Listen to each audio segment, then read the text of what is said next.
Guys, bakit po talaga nagkakaroon ng unoriginal content ang bawat may sarili-sariling account?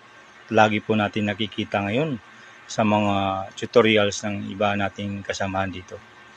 Guys, nabanggit natin yung una, ngayon ay pang-episode to, na kapag hindi mo gawa, tulad yan, nag-download ka lang ng mga video na hindi mo ginawa at ini-re-upload mo sa sarili mong account, either man yan sa profile o sa page, ay talagang magkakaroon ka po niyan.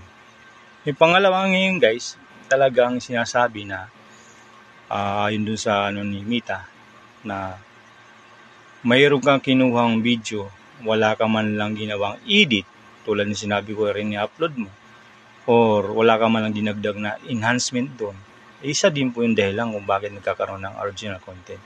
Either guys, wag po tayo lagi gaya ng gaya, lalo na kung buong video ay ganun din yung sinabi mo. Dapat palitan mo ng ibang mga words o salita na doon sa video niyo para hindi ka magkaroon po niyan.